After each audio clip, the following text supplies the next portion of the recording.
কয়েক বছর পূর্বে এ ঘটনা আমার সাথে ঘটেছে, তাই এখন মাঝে মাঝে আমার মনে হয় ব্যাপারটা আগাগোড়া মিথ্যে। আমারই কোনো প্রকার শারীরিক অসুস্থতার দরুন হয়তো চোখের ভুল দেখে থাকবো বা ওই রকম কিছু, কিন্তু আমার মন বলে তা নয়। ঘটনাটি মিথ্যে ও অবাস্তব বলে উড়িয়ে দেবার কোনো প্রকার কারণ ঘটেনি। আমার তখনকারের অভিজ্ঞতাই সত্যি, আর এখন আমি যা ভাবছি তাই মিথ্যে। ঘটনাটি খুলে বলা দরকার। প্রসঙ্গক্রমে গোড়াতেই এই কথা বলে রাখি যে গত 10 বৎসরের মধ্যে আমার কোনো প্রকার শারীরিক রোগবালাই নেই। আমার মন বা মস্তিষ্ক সম্পূর্ণ সুস্থ আছে, এবং যে সময়ের কথা বলছি এখন থেকে বছর 4 আগে সম্পূর্ণ সুস্থই ছিল। আমার স্কুল মাস্টারের জীবনে অত্যাশ্চর্য বা অবিশ্বাস্য ধরনের কখনো কিছু দেখিনি। অন্য 5 জন স্কুল মাস্টারের মতোই অত্যন্ত সাধারণ ও একঘেয়ে রুটিন বাঁধা কর্তব্যের মধ্যে দিয়েই দিন কাটিয়ে আজ চলেছি বহু বছর। সে বছর বর্ষাকালে গরমের ছুটির কিছু পরে একদিন ক্লাসে পড়াচ্ছি। এমন সময় একটি ছেলে আর একটি ছেলের সঙ্গে হাত কাড়াকাড়ি করে কি একটা কেড়ে নিয়ে বা ছিনিয়ে নেবার চেষ্টা করছে। আমার চোখে পড়ল। আমি ওদের দুজনকে অমনোযোগিতার জন্য ধমক দিতে অন্য একটি ছেলে বলে উঠল, স্যার, কামিককে সুধীরের মেডেল কেড়ে নিচ্ছে। কার মেডেল? কিসের মেডেল? সুধীর নামের ছেলেটি দাঁড়িয়ে উঠে বললে, আমার মেডেল স্যার। অন্য ছেলেটির দিকে চেয়ে বললুম, ওর মেডেল তুমি নিচ্ছিলে কামিক্ষে? কামিক্ষে ওরফে কামাক্ষাচরণ মৌলিক নামে ছেলেটি বললে, নিচ্ছিলুম না স্যার, দেখতে চাইছিলুম, তা ও দেবে না। ওর মেডেল ও যদি না দেয় তোমার কেড়ে নেবার কি অধিকার আছে? বসো, ওরকম আর করবে না ক্লাসে। কথা শেষ করে সুধীরের দিকে চেয়ে ক্লাসের ছেলেদের পরস্পরের মধ্যে ভ্রাতৃভাব ও সখ্য থাকার ঔচিত্য সম্বন্ধে নাতি দীর্ঘ একটি বক্তৃতা দেওয়ার পর ঈষৎ কৌতূহলের সঙ্গে জিজ্ঞেস করলুম, কই, কি মেডেল দেখি? কোথায় পেলে মেডেল? ভেবেছিলুম আজকাল কলকাতার পাড়ায় পাড়ায় যেসব ব্যাডমিন্টন খেলা, সাঁতার বা দৌড়ের প্রতিযোগিতা অনুষ্ঠিত হয়ে থাকে তারই কোনো কিছুতে সুধীর হয়তো চতুর্থ কিংবা ওই ধরনের কোনো সাফল্য লাভ করে ছোট্ট এইটুকু একটা আধুলির মতো মেডেল পেয়ে থাকবে, এবং সম্পূর্ণ স্বাভাবিক যে সেটা ক্লাসে আর 5 জনকে গর্ব করে দেখাতে চাইবে। এমনকি এই ছুতো অবলম্বন করে ক্লাস শুদ্ধ হেডমাস্টারের কাছে দলবদ্ধ হয়ে একবেলার জন্য ছুটিও চেয়ে বসতে পারে। সুতরাং মেডেলটা যখন আমার হাতে এসে পৌঁছলো তখন সেটাকে তাচ্ছিল্যের সঙ্গেই হাত পেতে নিলুম। কিন্তু মেডেলটার দিকে একবার চোখ পড়তেই আমি চেয়ারে সোজা হয়ে বসলুম। না, এ তো পাড়ার ব্যাডমিন্টন ক্লাবের কোনো বাজে মেডেল নয়। মেডেলটা পুরনো, বেশ বড় এবং ভারী ও চমৎকার তার গড়ন। কি জিনিস দেখি? মেডেলের গায়ে লেখা রয়েছে, তা আধ অন্ধকার ক্লাসরুমে ভালো করে পড়তে পারলুম না। ওপিঠ উল্টে দেখি মহারানী ভিক্টোরিয়ার অল্প বয়সের মূর্তি খোদাই করা। পকেটে চশমাটা নেই, মনে হলো অফিস ঘরের টেবিলেই ফেলে এসেছে। ইতিমধ্যে অনেকগুলো ছেলে ভিড় করেছে আমার চেয়ারের চারপাশে মেডেল দেখবার জন্য। তাদের ধমক দিয়ে বললুম, যাও বসোগে সব, এখানে ভিড় করো না। একটি ছেলেকে বললুম, কি লেখা আছে মেডেলের গায়ে পড়ো তো। ক্লাস 4-এর ছেলে অতি কষ্টে ধীরে ধীরে পড়ল, ক্রাইমিয়া, সেভাস্টোপোল, ভিক্টোরিয়া রেজিনা। ও পিঠে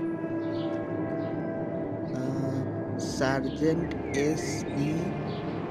পার্কিন্স, 6th ড্রাগন গার্ডস, 1854 সাল।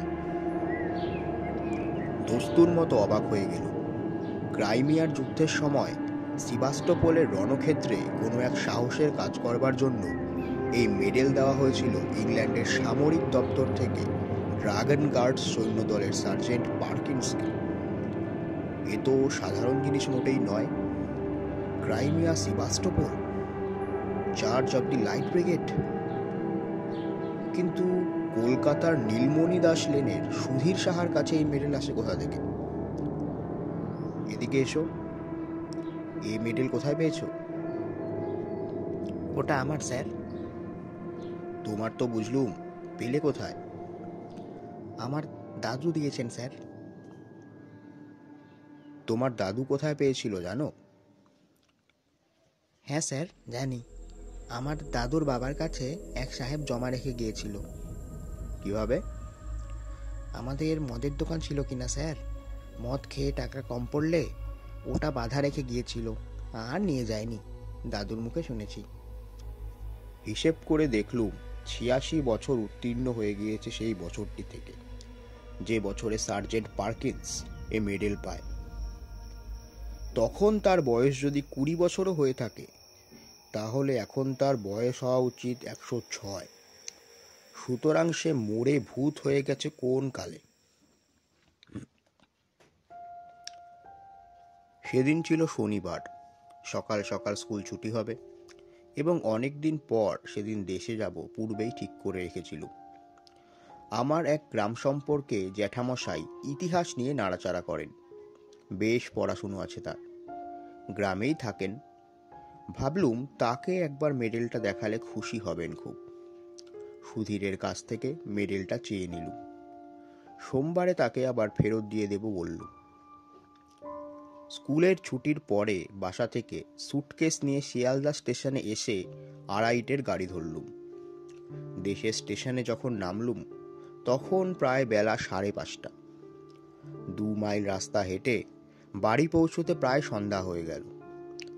সন্ধ্যার আগেই হয়তো পৌঁছতে পারা যেত, কিন্তু আমি খুব জোরে হাঁটিনি। ভাদ্র মাসের শেষ, অথচ বৃষ্টি তত বেশি না হওয়ায় পথঘাট বেশ শুকনো খটখটে। পথের ধারের বর্ষা শ্যামল গাছপালা চোখে পড়ে বড্ড ভালো লাগছিল, অনেক দিন কলকাতা বাসের পরে। তাই জোরে পা না চালিয়ে আমি খুব আস্তে আস্তে হেঁটে আসছিলুম। এখানে প্রথমেই বলি, আমার বাড়িতে কেউ থাকেন না। পাশের বাড়ির এক বৃদ্ধা আমি গেলে রান্না করে দিয়ে আসতেন বরাবর। আমার এক বাল্যবন্ধু বৃন্দাবন অনেক দিন পর বিদেশ থেকে বাড়িতে ফিরেছে, শুনে বড় আনন্দ হলো। সন্ধ্যার পরই ওর সঙ্গে দেখা করতে যাব বলে ঠিক করলুম। অতঃপর চা খেয়ে নদীর ধারে বেড়াতে বের হলুম। যাবার সময় সুটকেসটা খুলে মেডেলটা পকেটে নিলুম, বৃন্দাবনকে দেখাবো বলে। নদীর ধারে গিয়ে দেখি বর্ষার দারুণ নদীর জল ভয়ানক বেড়েছে। নদীর জল কুল ছাপিয়ে দুধারের মাঠে পড়ছে। অনেকক্ষণ নদীর পাড়ে বসে রইল। সন্ধ্যার অন্ধকার একটু একটু নামল। বাদুড়ের দল বাসায় ফিরছে। কেউ কোনো দিকে নেই। এক জায়গায় বর্ষার তোড়ে নদীর পাড় ভেঙে পড়েছে, অনেকটা উঁচু পাড়, নিচে খরস্রোতা বর্ষার নদী। জায়গাটা দিয়ে যেতে যেতে একবার কিরকম ভেঙেছে তা দেখবার ইচ্ছে হলো। পাড়ের ধারে দাঁড়িয়ে নিচে জলের আবর্ত দেখছি। পাড়টা সেখানে অনেকখানি উঁচু, জল অনেক নিচে। হঠাৎ আমার মনে কেমন যেন একটা অদ্ভুত ইচ্ছা জেগে উঠল। আমার লাফ দিয়ে পাড় থেকে জলে ঝাঁপিয়ে পড়তে ইচ্ছে করল। দাঁড়িয়ে থাকতে থাকতে সেই ইচ্ছাটা যেন ক্রমেই বেড়ে উঠল। লাফাই, দিই লাফ, একবার লাফ দিই। অথচ বর্ষার খরস্রোতা নদী, টোপ ফেললে সেখানটায় দুফালা হয়ে যায়। আমি সাঁতার জানি না, গভীর জল পাড়ের ঠিক নিচে। ইচ্ছাটা যেন আমি কিছুতেই সামলাতে পারছি না।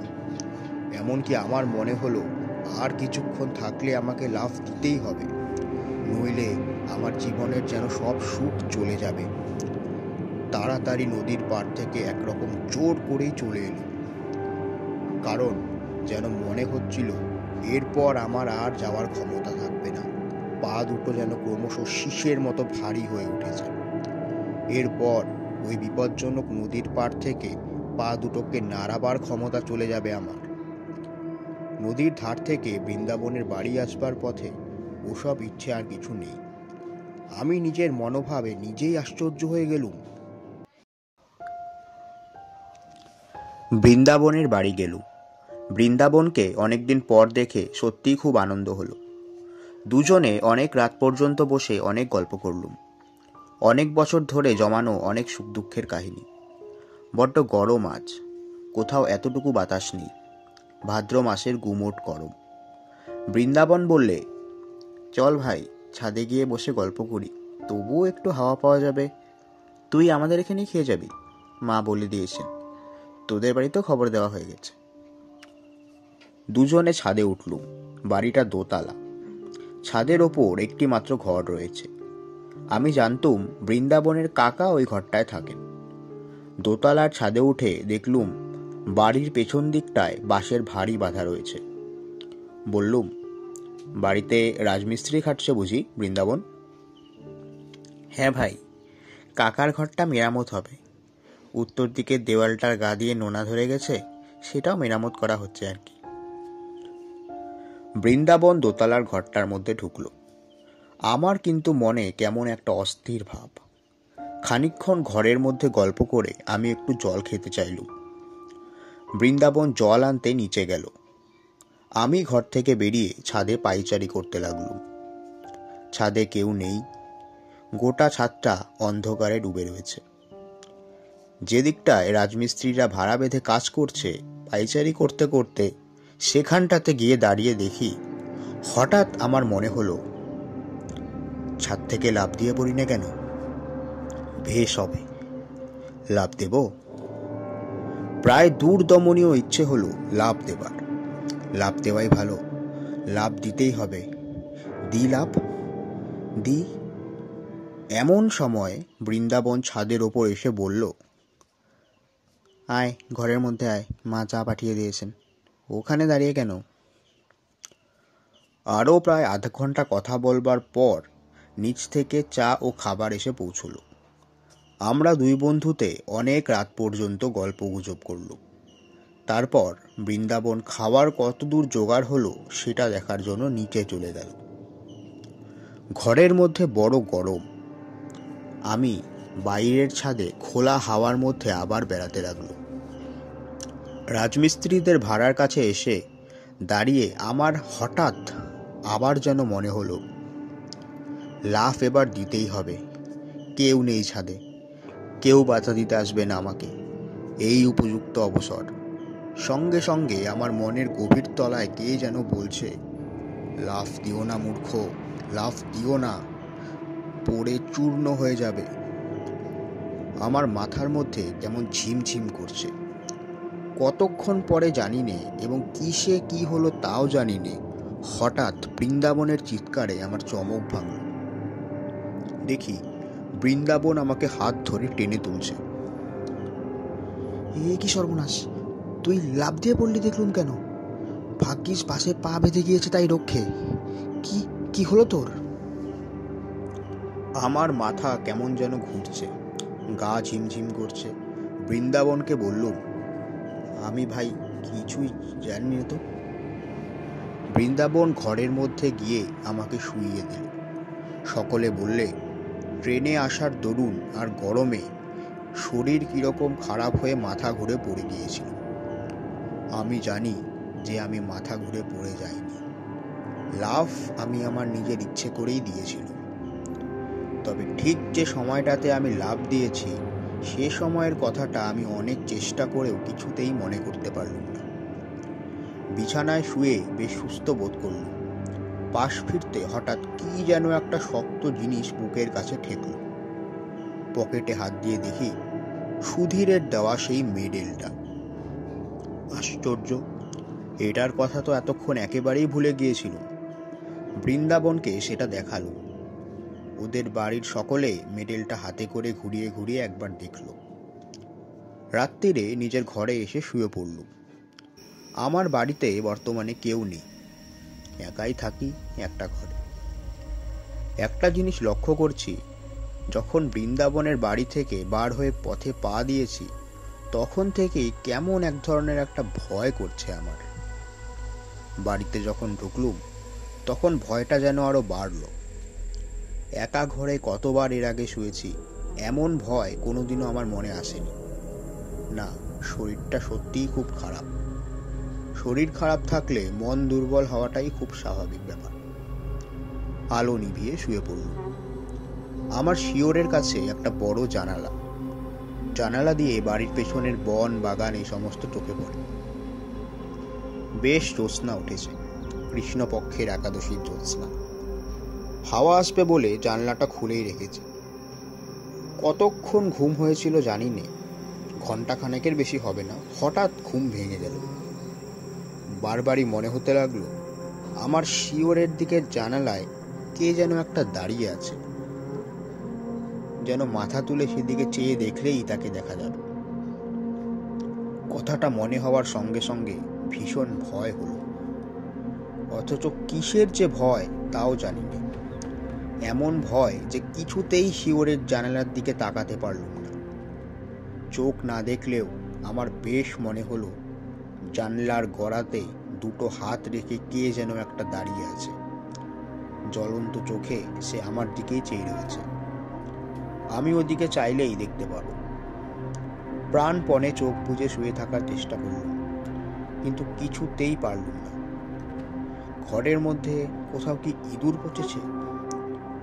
কিসের পচা গন্ধ, যে আয়োডিন, লিন্ট, মলম প্রভৃতির উগ্র গন্ধের সঙ্গে পচা ক্ষতের গন্ধ মেশানো?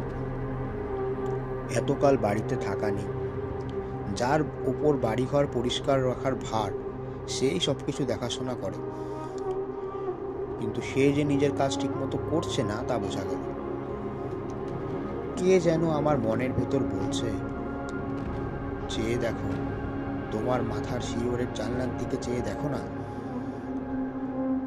ঘরের চারিধারে কিসের যেন একটা প্রভাব, কোনো অমঙ্গলজনক, হিংস্র, উগ্র, অশান্ত ধরনের ব্যাপার, ঠিক বলে বোঝানো যায় না। আমি যেন ভয়ানক বিপদগ্রস্ত। সে এমন বিপদ যা আমাকে মরণের দৌড় পর্যন্ত পার করে দিতে পারে। আমি চাইবো না, কিছুতেই চাইবো না শিয়রের জানলার দিকে, কিন্তু যে প্রভাবেই হোক আমার ঘরের মধ্যে দেওয়ালের এপিঠে তার কোনো অধিকার নেই। বহুকাল ধরে পূর্বপুরুষেরা বাস্তু শালগ্রামের অর্চনা করেছেন এ ঘরে, এর মধ্যে কারও কোনো প্রভাব খাটবে না। আমার মনই আবার এই কথাগুলি যেন বললে। অন্ধকার রাত্রে নির্জন ঘরে মন কত কথা কয়। জানলার ধারে কি যেন একটা শব্দ হলো, অদ্ভুত ধরনের শব্দটা। কে যেন জানলার গড়াদের ওপর টোকা দিয়ে আমার দৃষ্টি আকর্ষণ করতে চাইছে। একবার, দুবার, তিনবার। ভয়ে আমার বুক ঢিপ ঢিপ করতে লাগলো। কাউকে ডাকবো চিৎকার করে? একবার চেয়ে দেখবো জানলার দিকে জিনিসটা কি? হঠাৎ আমার মনে পড়ল, একটা ধাড়ি বেজি অনেক দিন থেকে বাইরের দেওয়ালে কড়িকাঠের খোলে বাসা বেঁধে। আজ বিকেলেও সেটাকে একবার দেখেছি। জানলার ওপরকার কাঠে সেটাই হয়তো পোকামাকড় বা জোনাকি ধরছে, তারই শব্দ। কথাটা মনে হতেই মনের মধ্যে সাহস আবার ফিরে এলো। উফ, ঘাম দিয়ে জ্বর ছেড়ে গেল যেন। শরীর অসুস্থ থাকলে কত সামান্য কারণ থেকে মানুষ ভয় পায়। পাশ ফিরে একবার ঘুমানোর চেষ্টা করল, স্বস্তির নিঃশ্বাস ফেলে। কিন্তু আমার এ ভাব বেশিক্ষণ স্থায়ী হলো না। এ ধারণা আমার মন থেকে কিছুতেই গেল না যে আজ রাত্রে আমি একা নই, আরও কে যেন এখানেই আছে। নিদ্রাহীন চোখে সে আমার ওপর খর ও দৃষ্টি দিয়ে পাহারা রেখেছে। আমায় সে নিরাপদে বিশ্রাম করতে দেবে না আজ। বারবার ঘুম আসে, আবার তন্দ্রা ছুটে যায়। অমনি জেগে উঠি, কিন্তু চোখ চাইতে বা বিছানার উপরে উঠে বসতে সাহস পাই না। আর সেই শব্দটা মাঝে মাঝে জানলার গড়াদের উপর থেকে শুনত। খুব মৃদু করাঘাতের শব্দ, যেন শব্দটা আমাকে বলছে, চেয়ে দেখো, পিছন ফিরে জানলার দিকে চেয়ে দেখো। ঘামে দেখি বিছানা ভেসে গিয়েছে। ভাদ্রের গুমোট গরম কিনা, দিনের আলো ফুটলে লোকজনের শব্দ কানে যেতে রাত্রের ভয়টা যেন মন থেকে কোথায় মিলিয়ে গেল। নিশ্চিন্ত মনে বেলা 9টা পর্যন্ত ঘুম দিলুম। তারপর উঠে চা খেয়ে পাড়ায় বেড়াতে বের হওয়া গেল। এই সময় একটা ঘটনা ঘটল। তখন আমি আমার বিশেষ কোনো মূল্য দেইনি, কিন্তু পরে কথাটা মনে মনে আলোচনা করে দেখি সেটা ভারী আশ্চর্য বলেই মনে হলো আমার। ও পাড়ার পথে আমার সেই জ্যাঠামশাইয়ের সঙ্গে দেখা, যাকে দেখানোর জন্য আমি মেডেলটা কাল রাত্রে এনেছিলাম। কিন্তু বৃন্দাবনের বাড়িতে নিমন্ত্রণের জন্য তার সঙ্গে আর দেখা করতে পারিনি।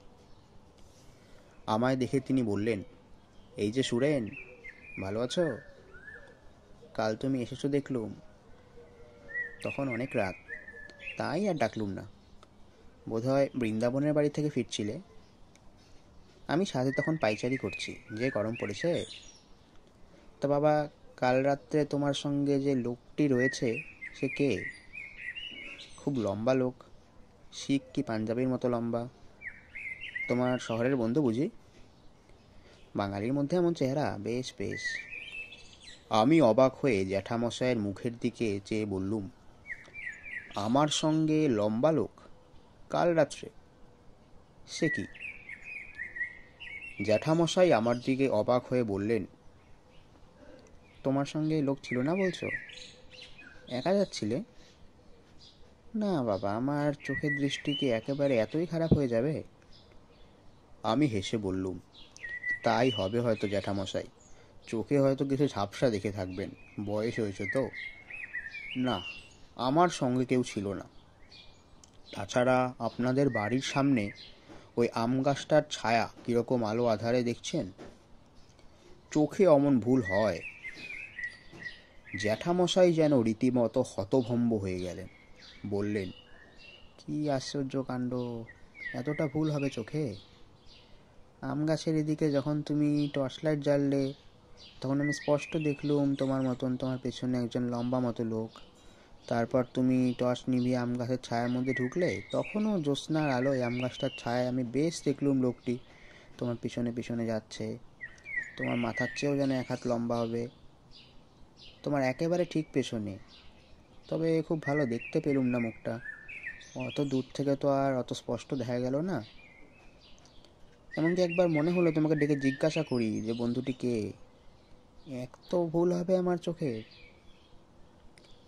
জ্যাঠামশাইকে পুনরায় বুঝিয়ে বললুম, আমার সঙ্গে কাল কেউ ছিল না, আমি একাই ছিলাম। সুতরাং তার দৃষ্টিশক্তির কোনো গোলমাল ছাড়া এ ব্যাপারে অন্য কোনো সিদ্ধান্ত করা চলে না।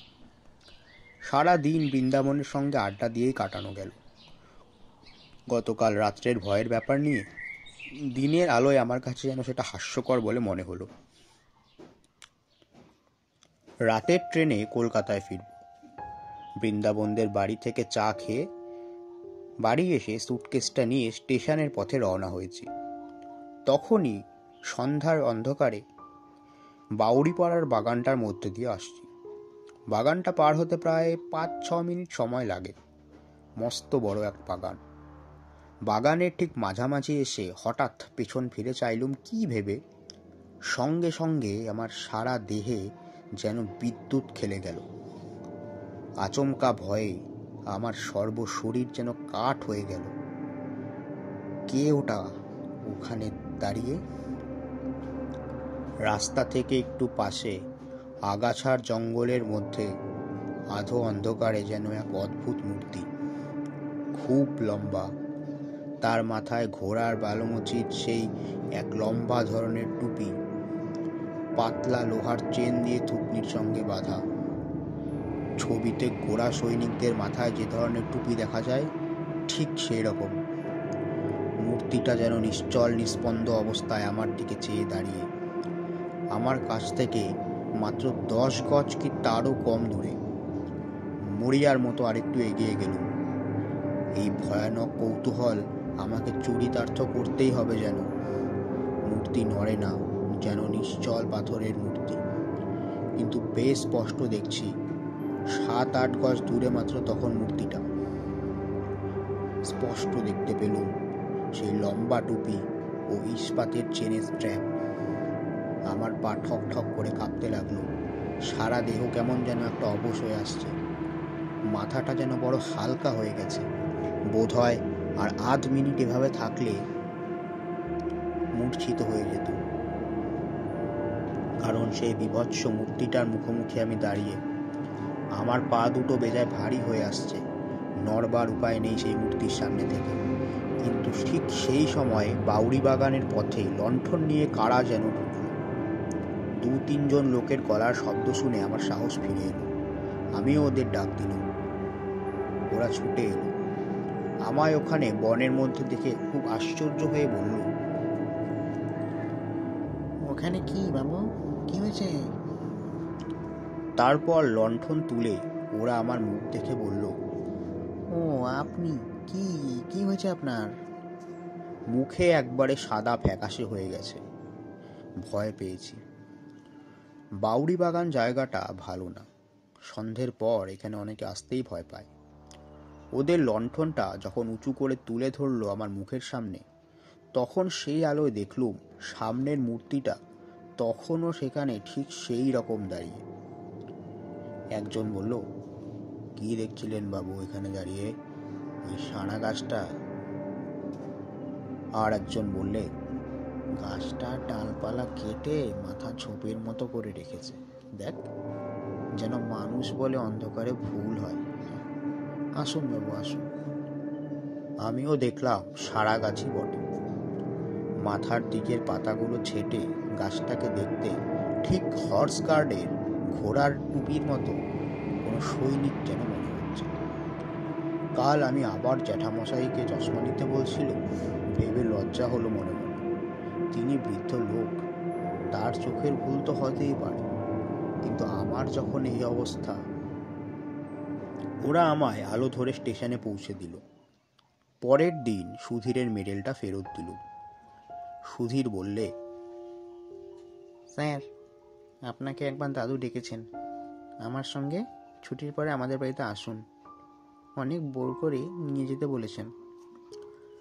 সুধীরের দাদু বললেন, যাক, আমার বড় ভয় হয়েছিল মাস্টার বাবু। সুধীরের কাছ থেকে মেডেলটা নিয়েছেন শুনলুম। আপনাদের দেশের ঠিকানাও জানতুম না, না হলে একটা তার করে দিতুম আপনাকে। ও মেডেলটা আমার বাবাকে একজন গোরা সৈন্য দিয়ে যায়। আমি তখনও জন্মাইনি। বাধা দিয়েছিল আর উদ্ধার করতে পারেনি। বেজায় মাতাল আর গোয়ার ছিল লোকটা।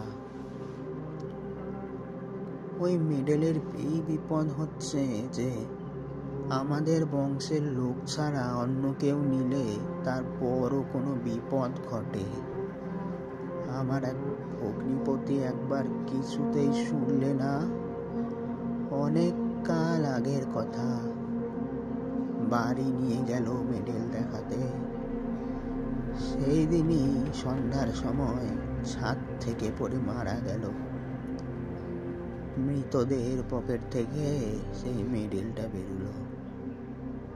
আমি কলের পুতুলের মতো শুধু বললুম, ছাদ থেকে? পকেটে মেডেল পাওয়া গেল?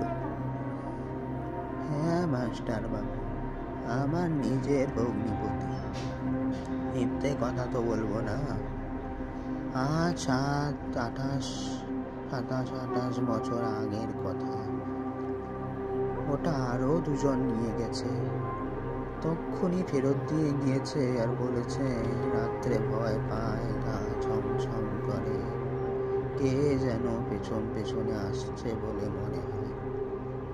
ও বাইরের লোকে সহ্য হয় না, প্রাণ পর্যন্ত বিপন্ন হয়। তাই বলছি